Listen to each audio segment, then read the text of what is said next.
Okay, so this is the title, and I'd like to talk about this mean curvature flow. So I think many of you have seen this. Oh, okay. This notion of mean curvature flow, but without assuming much, let me explain what mean curvature flow is. So mean curvature flow is a family. Let gamma t be a family of hypersurfaces in Rn plus 1. Which is parameterized by the time variable t. And let h be the mean curvature vector of gamma t at x. Okay? And let b be the velocity, actually to be precise, normal velocity of this hypersurface at x of gamma t. Then this family of hypersurface being a mean curvature means that that the velocity of this motion is at each point in time equal to the mean curvature vector of this hypersurface. And mean curvature flow is it's like a gradient flow for surface area. So in time, as it moves, the surface area of this gamma t decreases in general. Okay, so, and it's one of the important geometric flow. Along with, say, Ricci flow and some other flows. Probably a mean curvature flow is one of the most fundamental geometric flow problems. Now, one very interesting aspect about this mean curvature flow is that this mean curvature flow can be formulated even for the non-smooth surface. And such as soft films like surface. And to accommodate such surface with singularities, there's a notion called the varifold coming from geometric measure theory. And this mean curvature flow in the setting of this varifold is called bracket flow. Okay? But today I'm not going to talk about so much about the varifold because I don't have time to explain this. But maybe just to quickly say that this is so this scheme of this mean curvature flow is that instead of looking at the surface, you think basically surface measure, how the surface measure changing in time. Okay, so but I'll just show you some picture of what the mean curvature flow is. So this is a one-dimensional network on a plane, and this is a periodic boundary condition. And you see these curves. And these curves has, well, a little bit of curvature, okay? And then, so you see how this moves. This, as I said, this mean curvature flow is the one that decreases the area, but in this case, this is a length. It's a one-dimensional problem, so it's a length. So you will see that the length is going to decrease in time.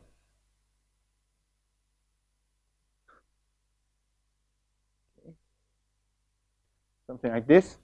So as you see, when there's a curvature, you see there's a motion in the direction of the curvature.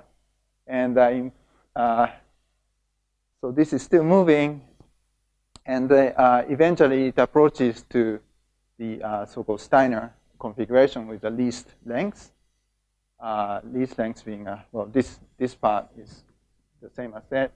It's a periodic boundary condition. So this is a sort of final figure. It's actually still moving exponentially closely to the limiting shape.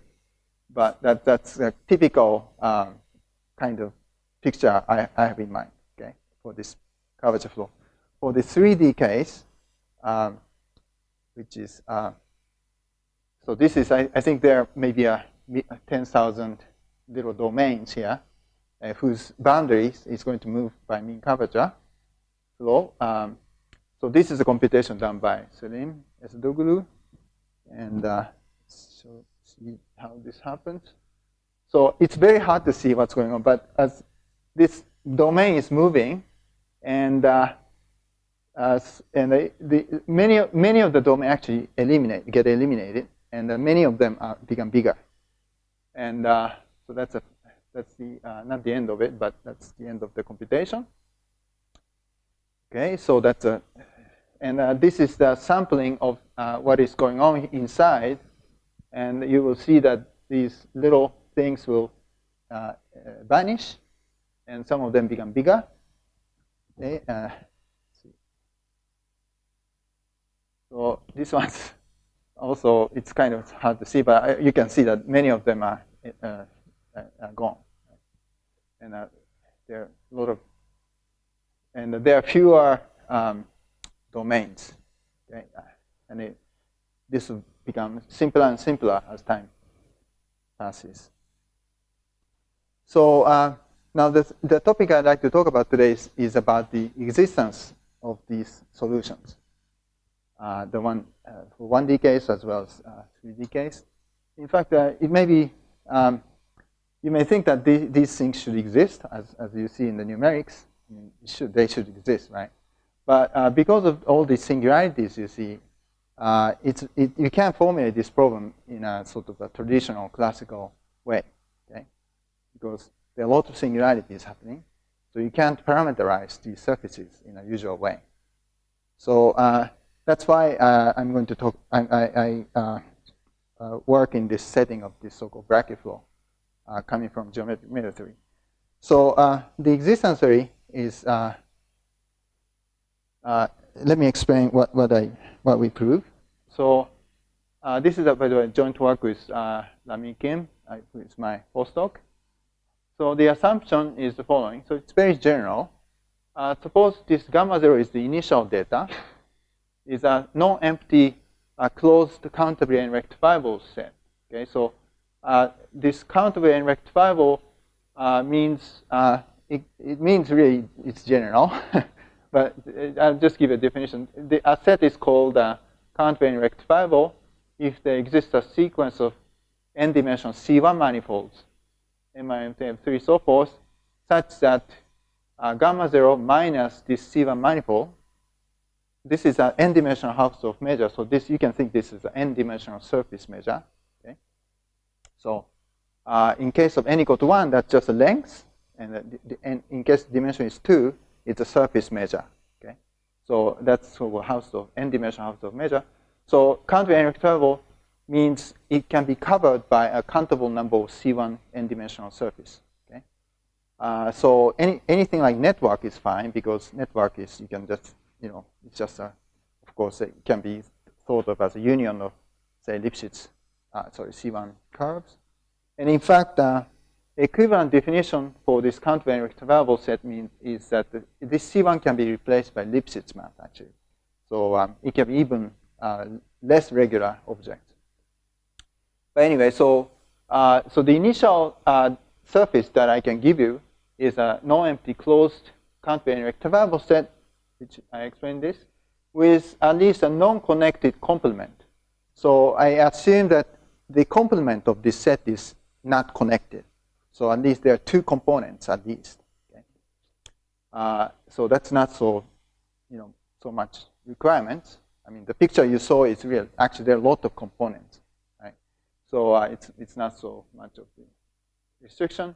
And also, I assume that there exists some C1 which is non-negative, such that if you integrate this gamma 0 with respect to this weight, and then that stays finite. So this is a function which is exponentially decaying. So that means, this means that the gamma 0 it can even have an exponentially growing infinity. Okay, so gamma 0 does not have to have a finite measure, but it can grow exponentially, for example, at infinity. Okay, so that's the assumption of the initial data. So it's quite general. Something like network is totally fine. And just the conclusion, without going too much in detail, is that there exists a family of closed set, okay, gamma t, starting from this gamma 0, which is a mean curvature flow with quotation, because I have to define what this means later. But anyway, so there exists a mean curvature flow starting from gamma 0, okay, existing for all time. It may become empty sometime, but at least it exists until everything goes away. Okay? So as you saw in the video, so what this means is that, as you saw in the video, there's a globally defined this family of surfaces which goes through the topological changes of all kinds, and but it stays all time. And it is possible that, well, in fact, if gamma 0 is a compact set, in finite time, everything would be gone. But at least I know that there exists some positive time, capital T, such that this remains non-empty. Okay? It may remain non-empty all time, but may remain non-empty for all time. But if it's compact, then it has to actually vanish in finite time. Okay. So that's the theorem I'd like to explain today, and including the definition of this mean curvature flow in a precise sense. Okay, so before I go into the more detail, let me explain about somehow the background of this result. So the existence result of this type is first studied by Bracke in '78, and initial data is like ours, but the problem of this was that the proof was actually quite difficult to follow, and also one rather crucial sort of deficiency of this result was that it was not known that the solution is non-empty. So the solution could be trivial, and which I don't want to explain too much about this, but this result wasn't really sort of satisfactory in terms of existence theory, because we didn't know that the solution really is non-trivial. So the next very important result is this result of Chen Giga-Goto and Evan Sprague in '91 that uses the so-called level set method that is using the notion of viscosity solution. So this gives you also time global solutions which can potentially go through the topological changes as well. But the initial data is basically has to be a boundary of a set, meaning that so because of this definition of this solution, you basically have to have this surface being the boundary of one open set, basically, and basically it's a two-phase problem. So there's inside and outside. Okay. So so for singular initial surfaces, such as the one that you saw, so-called flattening can happen generally, and also some other more major problem is you can't deal with the triple junction configuration, for example, using a level set method. So this one is not useful for the kind of video picture you saw. Okay. Now there are a lot of other methods. I just mentioned these, but basically all these other results giving a existence of generalized solution is basically two-phase existence theory. So no multi sort of phased existence theory was not available before. And now, if you want to deal with more general initial data, such as triple junction situation, there are a lot of works about one-dimensional network existence. I just listed some, very partial listing. And also there are some results about surfaces. But all these results are mostly parameterized setting. And so that means you have to really carefully parameterize these curves or surfaces. And the approach is classical in the sense that you really have to solve the PDE. Okay?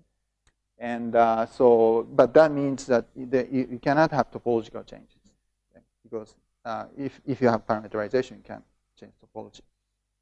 So our result, in some sense, is somehow gives you fairly satisfactory existence theory in the sense that we can start with very general initial data, and the existence is for global in time. Okay, so you can go through topological changes also. So I would say it's probably the first existence result for multi-phase mean curvature flow, time global. Okay, so what I'd like to do today is to explain, let's see, explain about the, first I'd like to explain a bit more about this result, okay, because I just said, roughly speaking, the existing solution. So more precisely, so that's the assumption. And so so this is about the statement of the result. So a bit more carefully presented. So what this means is that first I choose these non-empty open components, which makes up the complement of this gamma 0. Okay, so I just choose one E10, E20, so forth. Okay, so this capital N could be as large as you want. Cannot be infinite, but as long as it's finite, it's okay. So I choose these domains first as the initial data. That's part of the initial data I give you. Okay, so I choose these components. Now, N has to be bigger than 1. They are disjoint, and as I said, the complement of gamma 0 is the union of these domains. So it's really like this picture. Okay. So there are actually two parts about this existence theory. So first part is this. First, I conclude that there exists a family of open sets, EIT, parameterized by time, for each I, 1 from n, such that for all t, these are disjoint open sets.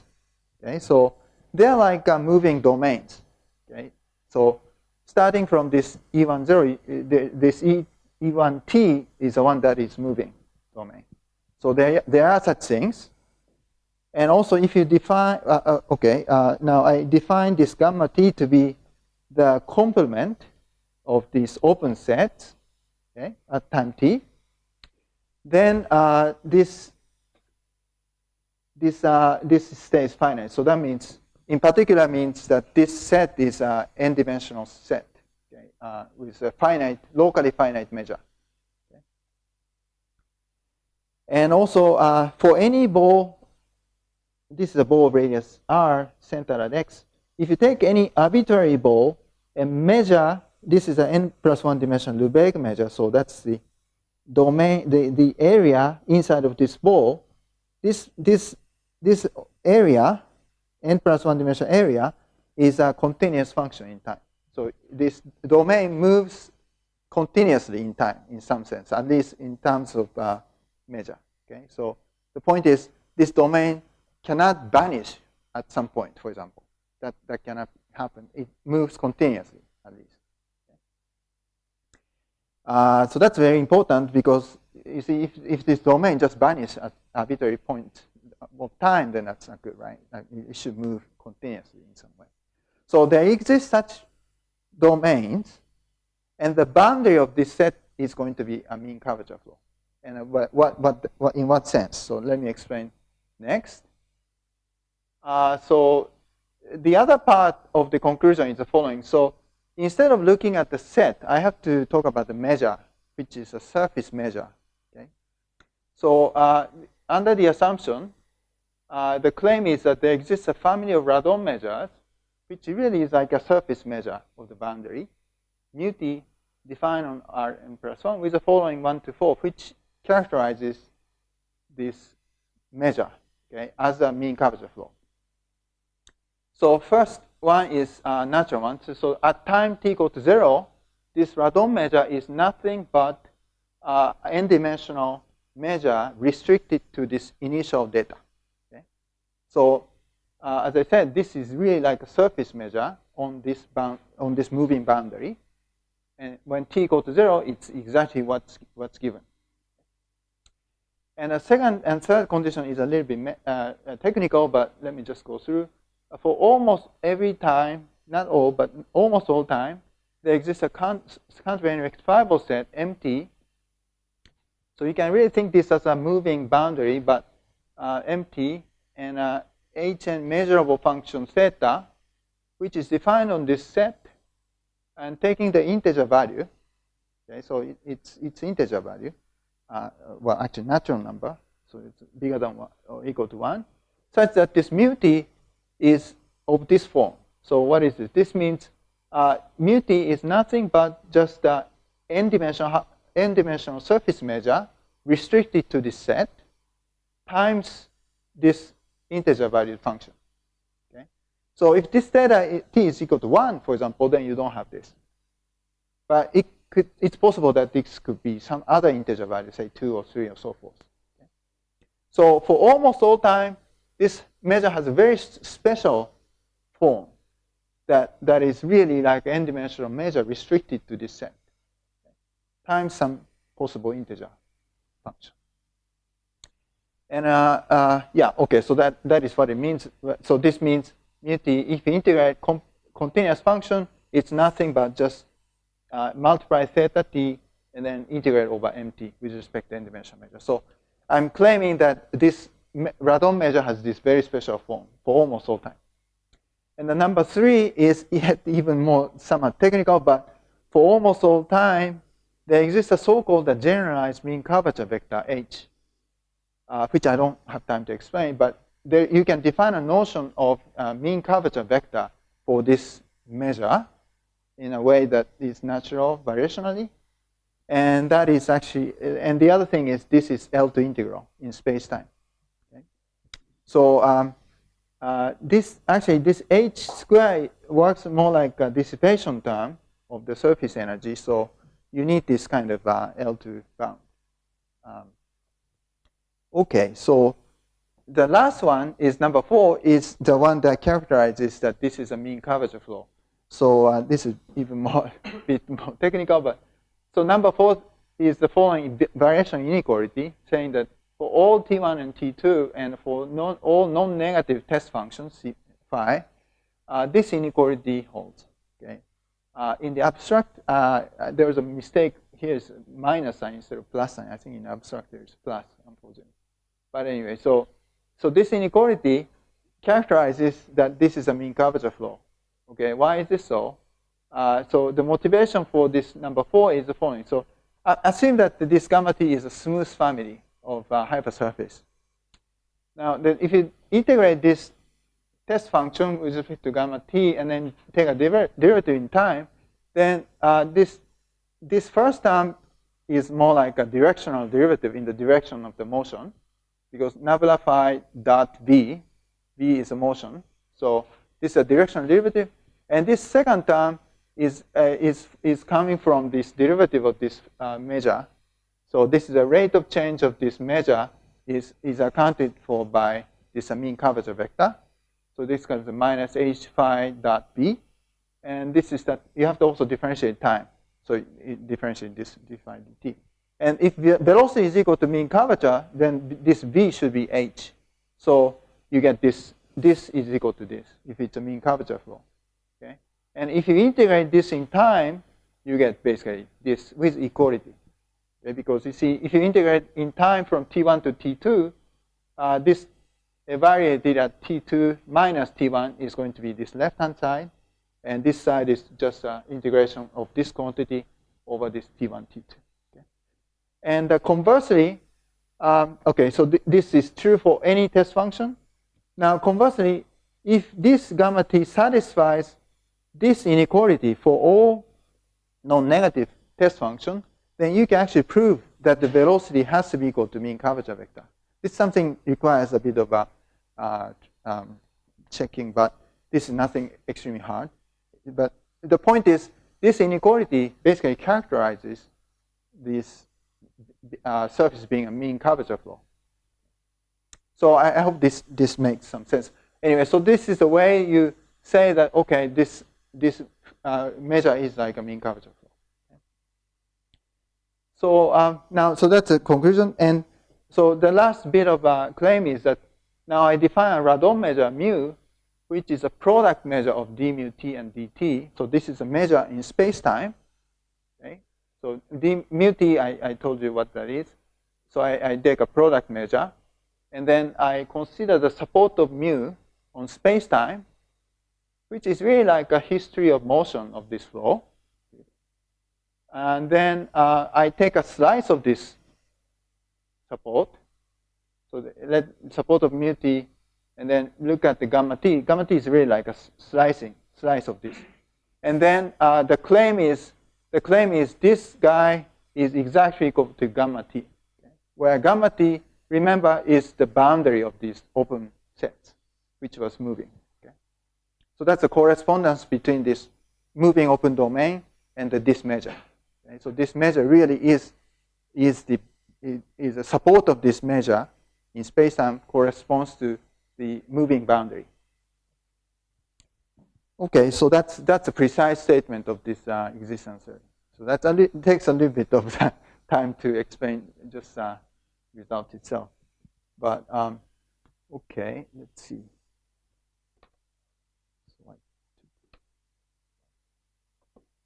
Yep, and then so this seems like a very weak notion, but there's a regularity theory that is actually quite powerful.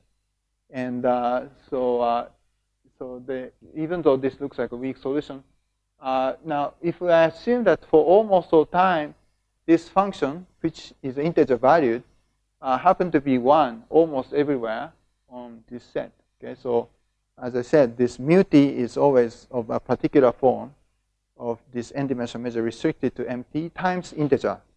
But if this integer happen to be almost everywhere 1, then actually the support of mu is a very smooth C infinity mean curvature flow. So even though this is a weak notion, if you assume that there's no so-called multiplicity, this is so-called multiplicity, but if the multiplicity remains 1 almost everywhere, then this flow is in fact almost all time and almost everywhere is actually C infinity, a mean curvature flow. So there could be a singularity, as you saw in the video, of course. I mean, there could be like junctions, but away from these junctions, this flow is actually regular, smooth. And this is proved by claimed first by Bracke, but we gave a sort of complete proof on this just a few years ago. Okay, and also for short-time regularity, if you assume a bit more for the initial surface, then you can actually make sure that this regularity holds for some short time. And I don't want to go into this too much, but for 1D case, we can even say more about, say, triple junction being regular and so forth. But today, what I like to do today, for about 20 minutes, I guess, is to show you somehow how you construct these solutions. That's actually, I think, is most interesting part about this. You see, there's all kinds of topological changes you have to deal with, and how do you construct such things? Okay, so now the construction is first, you don't do it for continuous time first, but you do a discrete time approximate solution. You first construct a time-discrete approximate mean curvature flow. Okay, so you do some kind of step by times. You fix some time grid, and then you construct step by step. Okay, and then and you take a limit at the end, and that's how you prove it. But so you have this time step, and now your initial data is actually quite irregular. I mean, it could be anything. I mean, it's a closed set and locally finite measure, and for such things, you have to compute mean curvature. Okay. Mean curvature is something, of course, you typically would be looking at C2 surface to compute mean curvature. But here, what you have is just closed set. Okay, so what do you do with that? Okay, so it's fairly complicated. So the framework is to think about this step-by-step motion. I think this is a motion of boundary of finite number of open sets. Okay, so I have this finite number of open sets, and they are moving step by step. Okay, that's a way for us to see this. Okay, so that's just a finite number of open sets moving step by step, and in each step, Well, usually you have only one step. You do something in each step. But here, actually, you do two things in each time step. Okay, so first, what you do is you do some kind of local almost area minimizing Lipschitz deformation. Okay, so in each time step, what you do is you do some bit of deformation of this boundary by Lipschitz map. And the point being, this being Lipschitz is very important because you see, you have to have some kind of topological changes at some point. So, for example, if the domain becomes very, very small, then you want to kind of crush it to be a point. Okay? So that kind of thing is a Lipschitz map. You can just use diffeomorphism. Okay? So there is this one part about local almost area minimum Lipschitz deformation. You do that, and then after that, you do some kind of smoothing, and then compute the approximate mean curvature vector in a sort of distributional way of sort of smoothing by doing a distributional smoothing, and you compute some sort of approximate mean curvature vector. You see, you have to compute this mean curvature vector-like object for set, right? Like closed set, which is, you know, it's not trivial, but you have to do that. So by doing that, this part is actually this is a diffeomorphism. So there's a Lipschitz part which is non-diffeomorphism, and there's a diffeomorphism part, and then you repeat this each step. Okay? So you keep moving. Okay, so that's things you have to do. So let me explain just roughly. Let's assume that the initial data has a finite measure for simplicity. Now, first I have to define what kind of these open sets are like. So first I define this. This is sort of important. A finite and ordered collection of set E1 to En, this script E, I call this is open partition of n elements. If they are open and disjoint, okay, and it has a finite, the complement has a finite n-dimensional measure, and also this complement is countervariant rectifiable. Okay. So if these three are satisfied, then I say it's open partition of n element. I want to move these step by step, basically.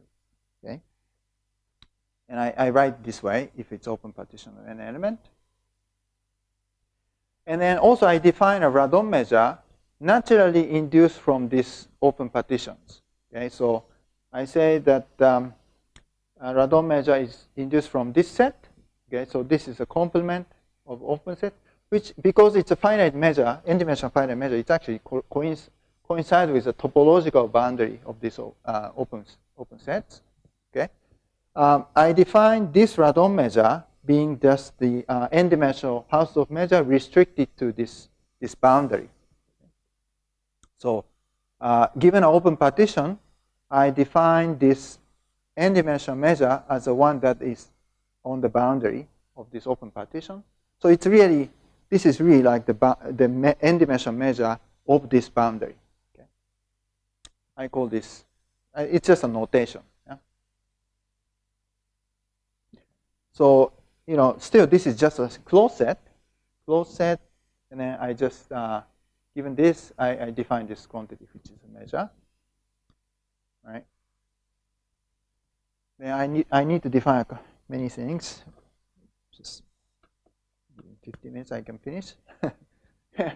Let's see. So first, as I said, I need to move this by Lipschitz map, and so I have to define what kind of class is allowed. So for this open partition, okay, a function f, which is a Lipschitz map, is called E admissible. So given this set, given this open partition, I define suitable admissible class, okay, which is a Lipschitz. And this is a somehow non-trivial part, but the way I define this Lipschitz map is slightly strange. Now it's called admissible if I, okay, first I set the image of f, interior point of image of Ej, I call this Ej tilde. Now I ask these E1 tilde to En tilde are disjoint. Okay? And also the boundary of this E tilde, the complement of this E tilde, I ask them to be included in the image of the boundary. Okay? So why am I doing this? This happened to be the right class. Okay? Now, one thing you can check is that this guy is, again, open partition of n element. That's something that I don't have time to explain, but it's not so difficult to check this because, well, first of all, they are disjoint, and they are in the image of this open of the boundary. So you see this Lipschitz map maps n-dimensional finite measure things to finite n-dimensional measure set. That's something that you can check. So this has finite n-dimensional measure, and also it's actually countable and rectifiable because it's in the image of Lipschitz map. But anyway, so that's an easy thing. Anyway, so this under this map, under this admissible map, this remains in this class of open partitions. Okay? Now let me show you what kind of thing this allows you to do, this admissible class. So suppose you have this kind of configuration, which you typically happen to have, okay, under this motion. Now if you have this, what you can do is, what you can do is you can actually crush this part like this way, like this, which is a Lipschitz map, and you can change it to this. This happens to be admissible because you see, well, first of all, you see that the image of this E1 and E4, the interior point happen to be this set, and also the boundary of this is included in the image of this boundary. Okay. So you see, this can be changed to something like this, which is something that you want to do in this process of creating this flow. You need this kind of topological change. This is not possible by diffeomorphism. And the other thing, so let me continue with this. For example, if you suppose that you have a domain which has the same labeling, E1 and E1, both sides. Something you can do is, this Lipschitz admissible map is that you can actually stretch this part and then cover this portion. And then this part will be the interior point of the image of E1. So you can actually eliminate this. So something this admissible class allows you to do is you can actually eliminate the interior, this kind of portion of boundary which has whose both sides has the same labeling. So that's actually important because you could have some kind of a little bit of like a garbage-like boundary inside of some open domain. Then you want to eliminate it. Okay. Right. So this is possible. The other kinds of admissible things is that by combining these two map in the previous two slides, first you can actually, well, this is a situation where you have the same labeling here, E2, E2, and E1, E1. And this is possible too. Okay, now what you can do is you can actually crush this way to make it to this kind of figure. And then since you have the same labeling here, you can eliminate this middle part. And you can actually change it to this. And this is a kind of topological change you want to happen for the, as you saw in the video, in fact, this is happening. Okay, so that kind of things is allowed for this admissible class. Okay.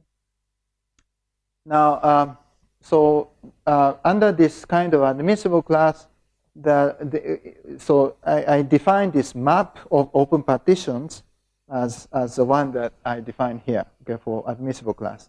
I just kind of created this new map, F sub star script E, and S sub, this is a radon measure that comes from this E tilde. Okay, right.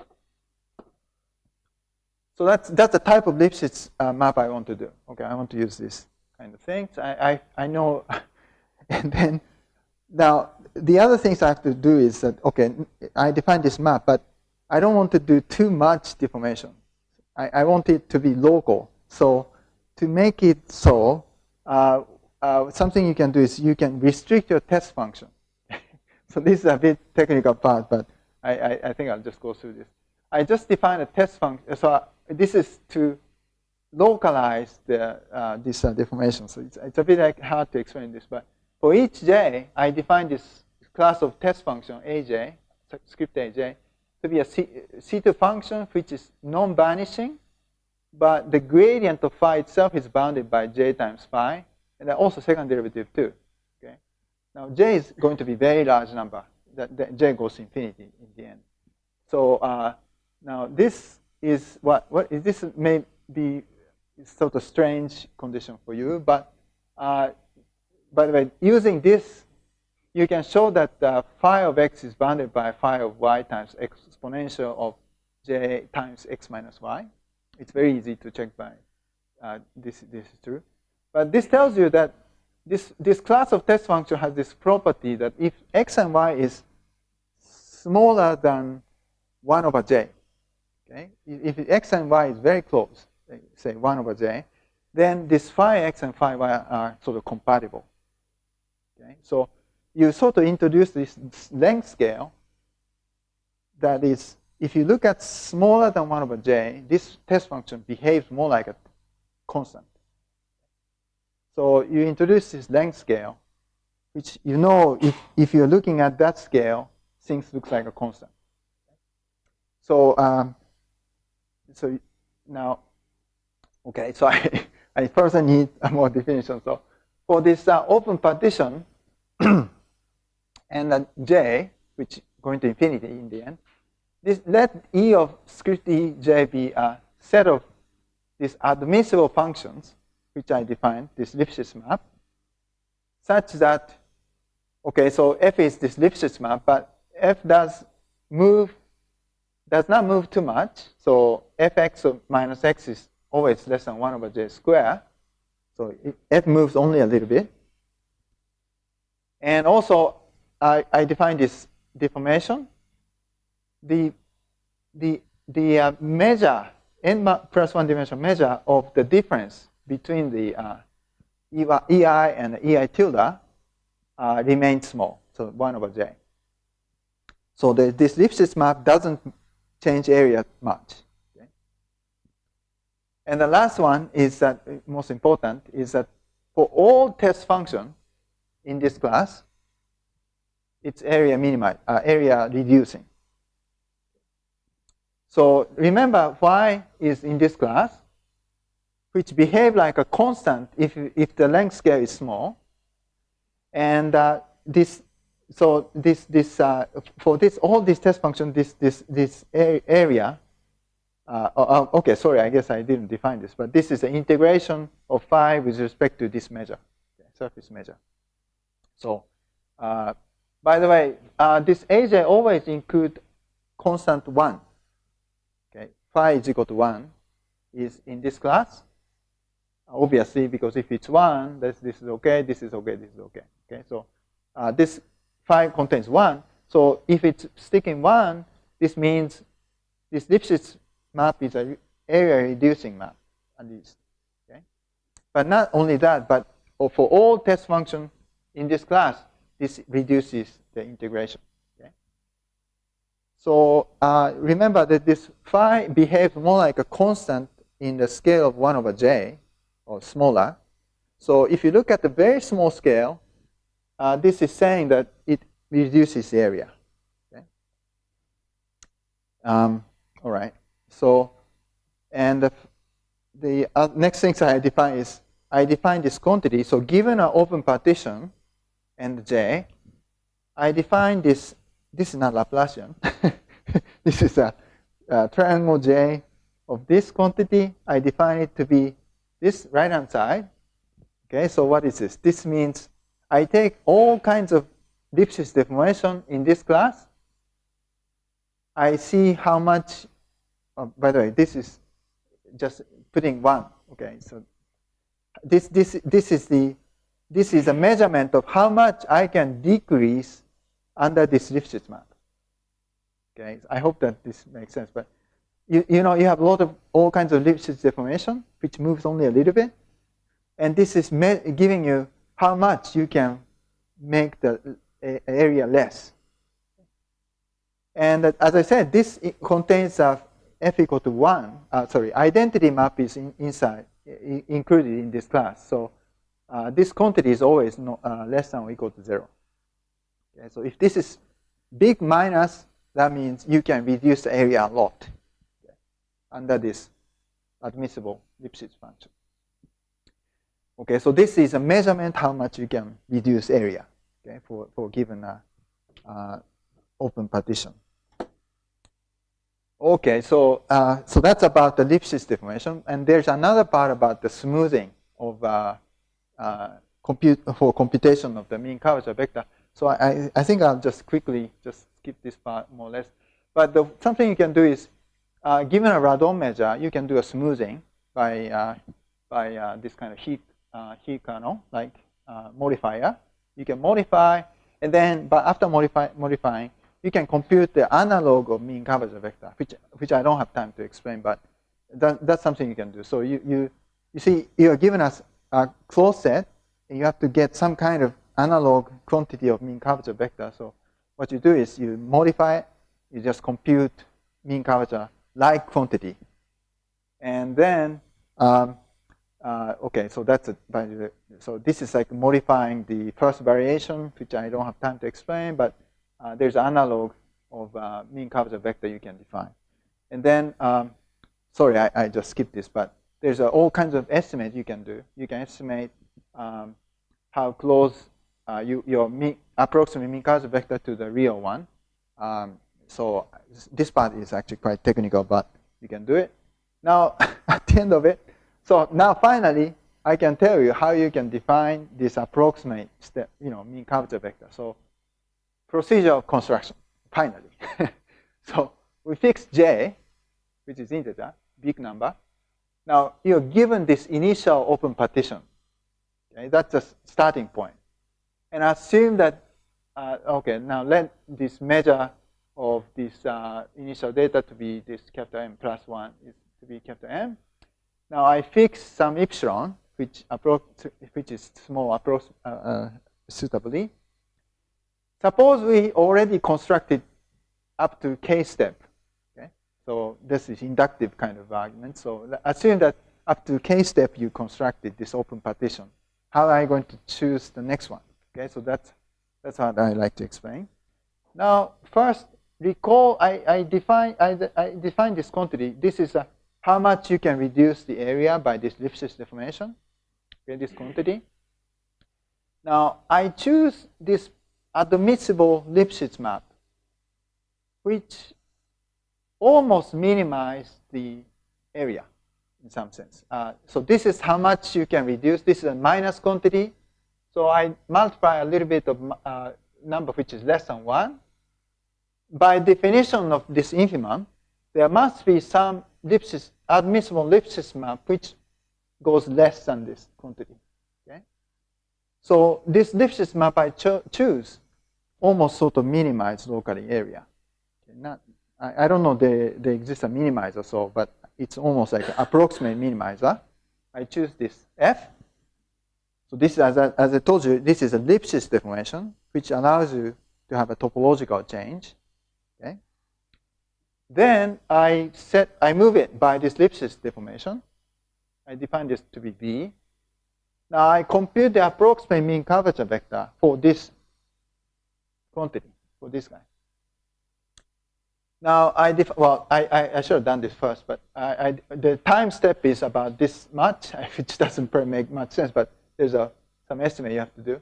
So I have this time step, and I move this, I define this map G, which is identity plus this approximate mean curvature times time step.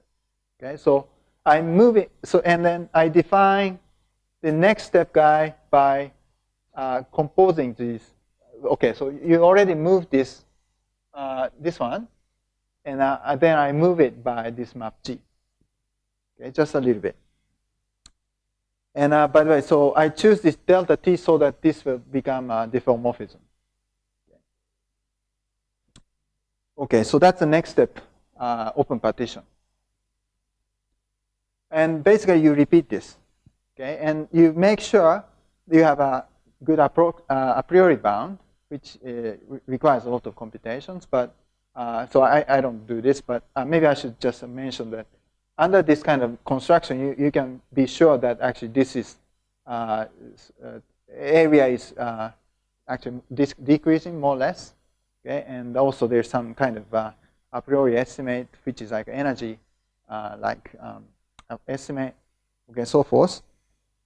So you have the right a priori estimate, and then the last step is to take a limit, okay, and you need a bit of hard compactness theorem, and I don't have time to explain this, but let's see. I'm sorry, I think I'm almost time. So I'll just finish this off.